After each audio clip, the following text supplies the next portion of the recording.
Halo, perkenalkan nama saya Kasih April dulu. Di sini saya akan menjelaskan atau memaparkan tentang konsep penelitian dasar. Yang pertama, perkembangan metodologi ilmu dan penelitian. Ilmu pengetahuan bersifat sistematis dan runtut serta diperoleh melalui metode ilmiah. Untuk mendapatkannya, seseorang ilmuwan harus memiliki sikap alam ilmiah, yaitu rasa ingin tahu, skeptis terhadap pernyataan yang belum terbukti, kritis dalam menilai informasi, objektif tanpa dipengaruhi prasangka, serta beretika dalam penelitian dan berilmu. Kemudian di sini ada periode metodologi penelitian atau perkembangan metodologi penelitian dimulai dari periode coba-coba atau trial and error, yaitu tahap awal perkembangan ilmu. Pemecahan masalah dilakukan dengan percobaan berulang hingga berhasil. Banyak penemuan penting lahir dari tahap ini. Kemudian yang kedua itu periode otoritas dan tradisi atau authority and tradition, yaitu kebenaran didasarkan pada pendapat pemimpin atau tradisi yang dianggap mutlak benar dan tidak boleh dibantah.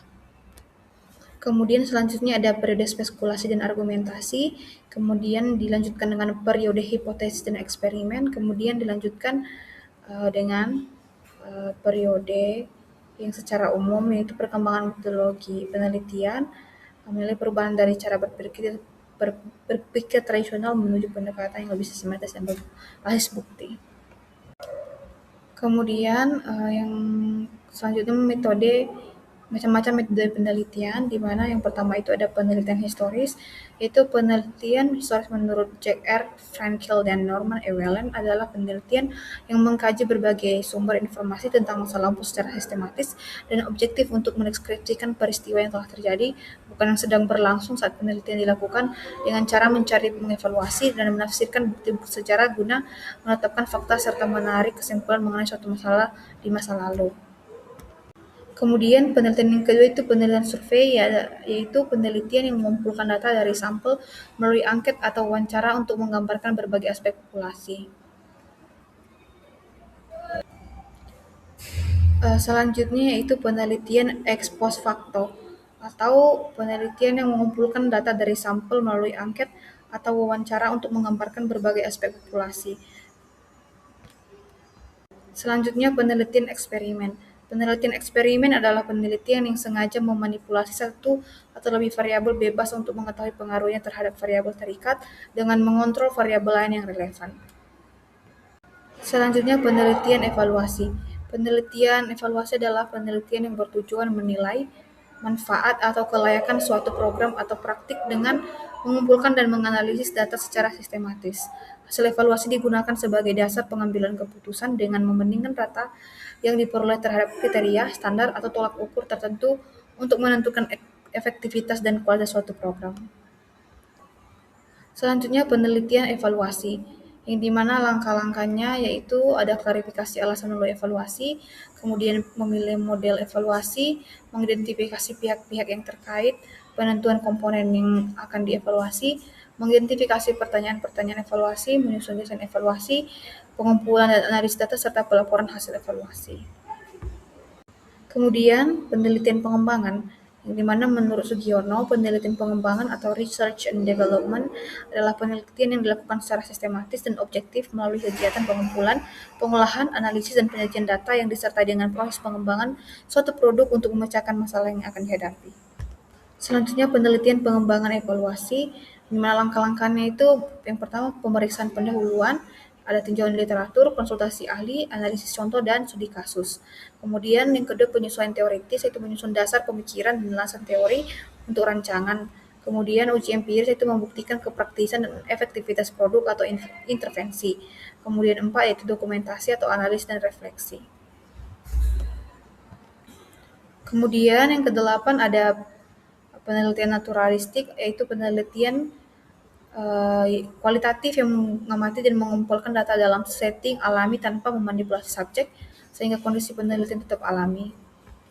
Selanjutnya penelitian kebijakan, yaitu penelitian yang dilakukan untuk mendukung pengambilan keputusan dengan menganalisis masalah sosial secara sistematis dan memberikan rekomendasi yang praktis bagi pembuat kebijakan.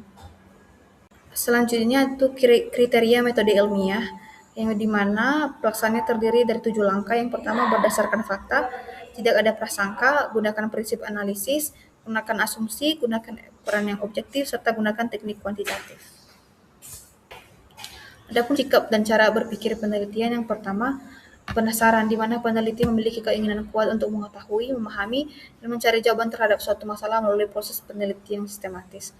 Kemudian kejujuran, itu menerima hasil penelitian apa adanya, tidak memasukkan atau mengada-ngada data. Kemudian tujuan penelitian dilakukan berdasarkan fakta, tidak berdasarkan perasaan pribadi atau kepentingan tertentu. Selanjutnya ada ketekunan serta hati-hati. Kemudian ada definisi penelitian, yaitu pengetahuan tentang cara-cara ilmiah untuk menyelidiki suatu masalah. Penelitian sendiri adalah kegiatan sistematis dan objektif yang meliputi pengumpulan, pengolahan, analisis, dan penyajian data untuk memecahkan masalah atau menguji hipotesis. Tujuan metodologi penelitian adalah memperoleh, mengolah, dan menganalisis data secara cermat untuk mencapai kesimpulan yang bermanfaat dan dapat dipertanggungjawabkan. Adapun klasifikasi penelitian yang dimana ada kualitatif, yaitu menggunakan keadaan atau makna dalam konteks alami menggunakan data berupa kata, gambar, atau kejadian disajikan secara naratif. Kemudian ada kuantitatif, yaitu mengumpulkan data yang dapat dikuantifikasi dan diolah dengan statistik. Kemudian ada penelitian survei dan non-survei, yaitu uh, ciri-cirinya informasi dikumpulkan dari sekelompok orang, kemudian teknik utama berupa pertanyaan terstruktur, kemudian data dapat berupa opini, sikap fakta, kemampuan kepercayaan, maupun karakteristik demografis. Kemudian penelitian non-survei adalah penelitian yang tidak menggunakan kuesioner, pos, telepon, atau wawancara terstruktur. Data dikumpulkan melalui studi dokumen, analisis isi, observasi etnometodologi, eksperimen laboratorium, penelitian kasus, penilaian tindakan, atau observasi partisipatif. Kemudian selanjutnya ada penelitian dasar terapan, yang dimana yaitu bertujuan untuk mengembangkan atau menemukan konsep, proporsi, atau teori baru. Penelitian ini berfokus pada pengumpulan serta analisis data untuk memperkaya teori tanpa memprioritaskan manfaat praktis secara langsung bagi masyarakat.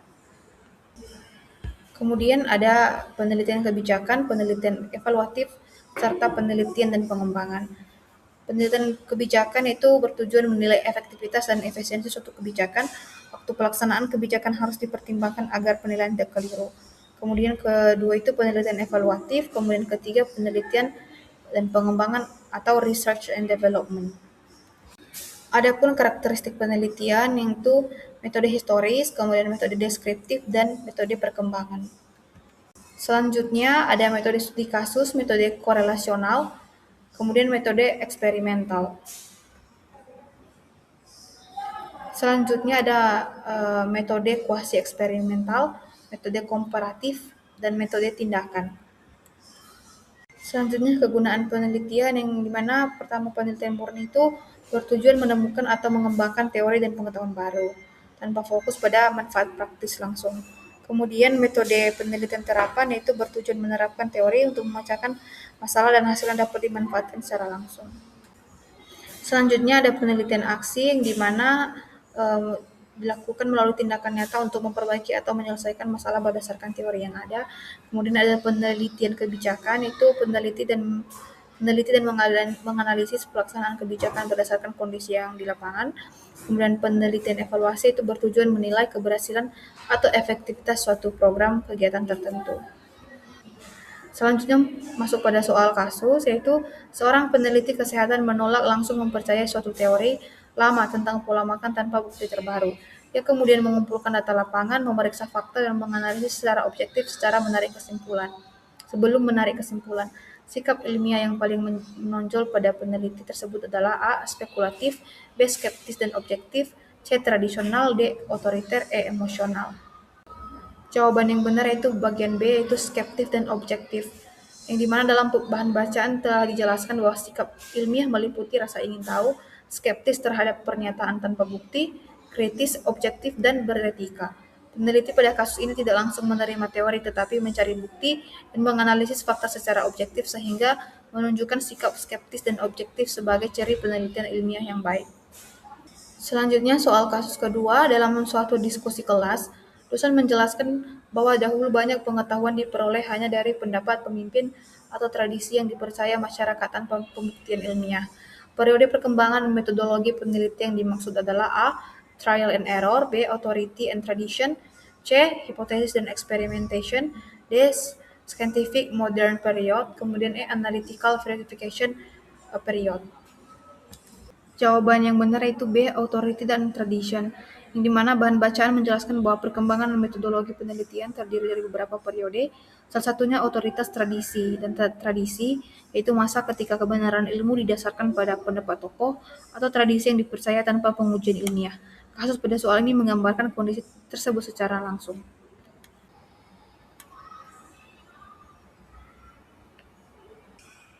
Kemudian seorang mahasiswa gizi menemukan banyak lansia di suatu desa mengalami hipertensi. Dia ingin mengetahui apakah kebiasaan aktivitas fisik berhubungan dengan tekanan darah mereka. Mahasiswa tersebut tidak memberikan perlakuan apapun, hanya mengukur aktivitas fisik dan tekanan darah pada waktu yang sama, lalu menganalisis hubungan keduanya. Jenis penelitian yang paling tepat untuk kasus tersebut adalah A. Penelitian eksperimen, B. Penelitian kuasi eksperimen, C. Penelitian korelasional observasional, D. Penelitian tindakan, dan E. Penelitian pengembangan. Jawaban yang benar itu C. Penelitian korelasional observasional, yang dalam bahan bacaan dijelaskan bahwa penelitian merupakan kegiatan ilmiah sistematis untuk memperoleh data dan pengetahuan dengan metode ilmiah yang objektif dan empiris. Pada kasus ini, peneliti tidak memberikan intervensi, hanya mengamati hubungan dua variabel, sehingga termasuk penelitian observasional korelasi dan eksperimen yang membutuhkan perlakuan khusus. Sekian bisa saya paparkan pada materi kelompok pertama. Saya ucapkan terima kasih. Yang pertama itu identifikasi topik penelitiannya, itu memilih topik penelitian yang tepat merupakan langkah awal yang krusial dalam proses penelitian. Topik adalah inti utama dari suatu pembicaraan, tulisan, atau karya seni. Topik merupakan hal pertama yang harus ditentukan sebelum memulai proses komunikasi, baik secara lisan maupun tertulis. Kemudian, berikut panduan lengkap untuk membantu dalam menetapkan topik. Yang pertama, temukan minat dan keahlian yang dimiliki. Kemudian, pertimbangkan bidang ilmu yang dikuasai. Kemudian, carilah isu aktual dan penting. Kemudian, pastikan topik dapat diteliti. Kemudian, batasi ruang lingkup dan penelitian. Kemudian, rumuskan pertanyaan peneliti yang jelas. Kemudian, lakukan tinjauan literatur. Kemudian, konsultasikan dengan pembimbing. Berikut beberapa syarat yang harus dipenuhi dalam pemilihan topik penelitian. Yang pertama, orisinalitas, kemudian bermanfaat, ketiga, kemampuan peneliti, kemudian ketersediaan data, kemudian efisiensi penelitian, kejelasan rumusan masalah topik, ketepatan metode penelitian, etika penelitian, serta keberlanjutan penelitian. Kemudian sumber penemuan masalah penelitian. Masalah penelitian muncul sebagai isu atau permasalahan yang memotivasi dilakukannya sesuatu penelitian. Sumber masalah dapat bervariasi termasuk pengalaman pribadi peneliti di kehidupan sehari-hari atau lingkungan kerjanya. Beberapa sumber utama masalah peneliti meliputi pengalaman pribadi, lanjutan atau perluasan penelitian, sumber kepustakaan, forum pertemuan ilmiah dan diskusi, observasi atau pengalaman langsung, perubahan paradigma dalam pendidikan, fenomena pendidikan, serta deduksi dari teori. Kemudian identifikasi masalah. Seperti dalam metode ilmiah secara umum, penelitian ilmiah juga harus dimulai dengan mengidentifikasi masalah yang memerlukan solusi. Sebelum memulai penelitian, langkah awal yang sangat penting adalah melakukan identifikasi masalah. Langkah-langkah identifikasi masalah dapat dijalankan sebagai berikut. Yang pertama, merumuskan masalah pokok, kemudian mempertajam dan merinci masalah menjadi lebih spesifik, kemudian membentuk hierarki masalah, kemudian menentukan masalah yang akan diteliti, kemudian menentukan batasan atau scoping masalah penelitian.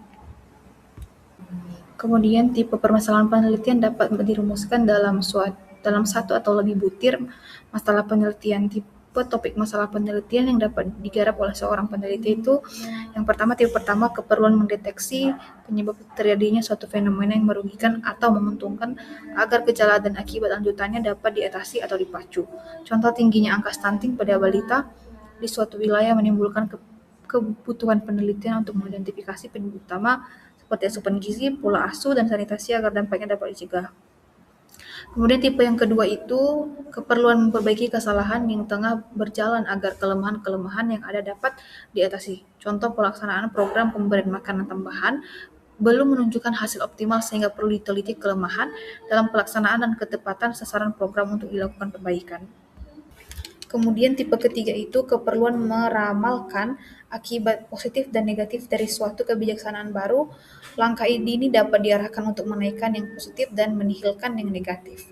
Kemudian tipe yang keempat yaitu keperluan mengkuantitatifkan strategi kebijakan yang masih konsepsional sehingga dapat menjadi operasional. Kemudian tipe yang kelima itu keperluan membuat pendekatan baru atau alternatif guna meningkatkan ketelitian pengukuran mengenai cara pengukuran yang telah dirumuskan oleh teori lain atau peneliti sebelumnya. Kemudian perumusan atau penentuan masalah, di mana ada kriterianya itu rumusan masalah yang baik harus mampu dijawab secara komprehensif. Kemudian rumusan masalah harus mengidentifikasi variabel dan menggambarkan hubungan yang terkait dengan penelitian. Kemudian yang ketiga, rumusan masalah harus dapat diuji melalui analisis data. Kemudian rumusan masalah sebaiknya didahului dengan latar belakang dan diikuti dengan tujuan penelitian. Kemudian masalah penelitian, di mana menurut Silalahi 2010 terdapat dua kategori sumber masalah penelitian, yakni sumber teoritis dan sumber praktis. Sumber teoritis mencakup masalah penelitian yang berasal dari teori atau tinjauan literatur yang ditemukan dalam berbagai bahan tertulis, termasuk materi sumber sekunder seperti buku teks, dan materi sumber primer seperti monograf, jurnal profesional, bibliografi, abstrak, atau statistik. Sementara itu, sumber praktis melibatkan masalah penelitian yang berasal dari pengalaman empiris, terutama pada penelitian terapan yang berfokus pada permasalahan konkret. Kemudian ciri perumusan masalah yang baik itu kontribusi memberikan pada beberapa aspek, kemudian orisinalitas tidak bersifat pengulangan terhadap penelitian lain, kemudian pernyataan permasalahan, kemudian aspek kelayakan. Selanjutnya langkah-langkah perumusan masalah yang pertama itu identifikasi. Inti permasalahannya yaitu definisi masalah, tujuan penelitian, pertanyaan penelitian, signifikansi. Kemudian menentukan ciri-ciri masalah penelitian yang baik. Kemudian menentukan sumber-sumber masalah penelitian. Kemudian menjelaskan tujuan penelitian yaitu penelitian kualitatif dan penelitian kuantitatif.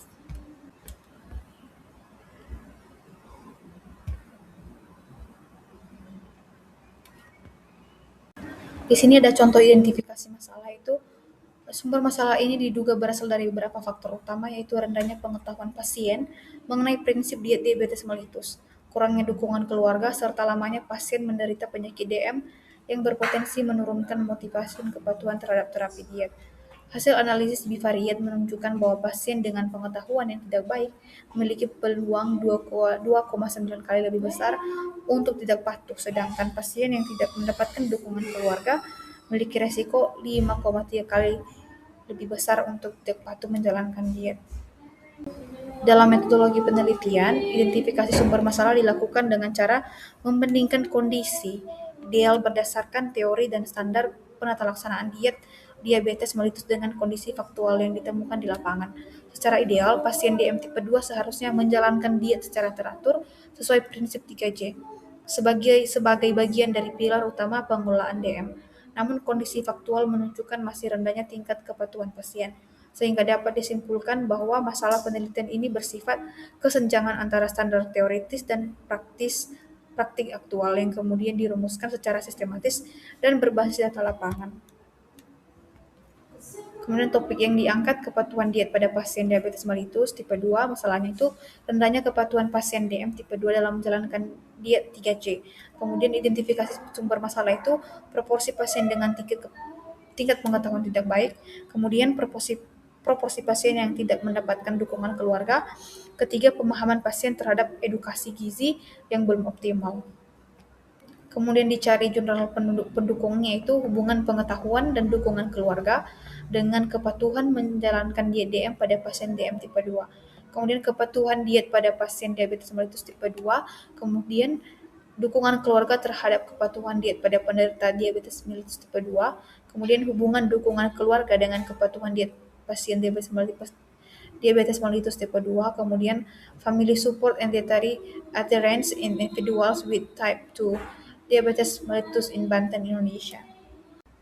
Kemudian masuk pada soal kasus yang dimana yang pertama, seorang mahasiswa gizi melihat bahwa di sebuah puskesmas banyak pasien hipertensi yang sudah mendapat penyuluhan diet rendah garam, tetapi tekanan darah mereka tetap tidak terkontrol. Mahasiswa tersebut ingin meneliti apakah kepatuhan diet pasien menjadi penyebab utama kondisi tersebut. Jenis tipe masalah penelitian yang paling sesuai adalah A. Keperluan mendeteksi penyebab fenomena, B. Keperluan memperbaiki kesalahan yang sedang berjalan, C. Keperluan meramalkan dampak kebijakan baru, D. Keperluan mengkuantitatifkan konsep teoritis, E. Keperluan mengembangkan metode pengukuran baru. Jawaban yang benar itu B, itu kasus di mana pembahasannya kasus ini berfokus pada program yang sudah berjalan tetapi belum optimal sehingga penelitian bertujuan menemukan kelemahan untuk perbaikan. Selanjutnya, seorang peneliti membaca beberapa jurnal yang menunjukkan hasil berbeda tentang hubungan konsumsi susu dengan kejadian anemia pada remaja putri. Karena adanya perbedaan temuan tersebut, peneliti ingin melakukan penelitian ulang di daerahnya. Sumber masalah penelitian pada kasus tersebut berasal dari A. Pengalaman pribadi di lapangan, B. Observasi langsung masyarakat, C. Perubahan kebijakan pemerintah, D. Sumber kepustakaan atau literatur, E. Informasi kebetulan dari media sosial. Jawaban yang benar adalah bagian D yang dimana pembahasannya masalah muncul dari jurnal penelitian sebelumnya sehingga termasuk sumber kepustakaan. Kemudian soal kasus yang terakhir itu seorang mahasiswa merumuskan masalah penelitian sebagai berikut. Pengaruh edukasi gizi terhadap peningkatan pengetahuan ibu balita di wilayah X.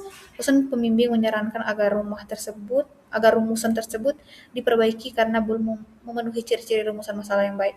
Perbaikan yang paling tepat adalah A. Menambah latar belakang penelitian yang lebih panjang, B. Mengubahnya menjadi kalimat tanya yang jelas dan terstruktur, C. Menghapus variabel dependen agar lebih umum, D. Menjadikannya pernyataan deskriptif tanpa hubungan variabel, E. Menambahkan lokasi penelitian di bagian tujuannya. Jawaban yang benar adalah B, itu rumusan masalah yang baik harus berbentuk kalimat pertanyaan, jelas dan dapat diuji. Contohnya itu, apakah edukasi gizi berpengaruh terhadap peningkatan pengetahuan ibu balita di wilayah X? Demikian pemaparan materi dari kelompok 2 yang bisa saya jelaskan. Saya ucapkan terima kasih.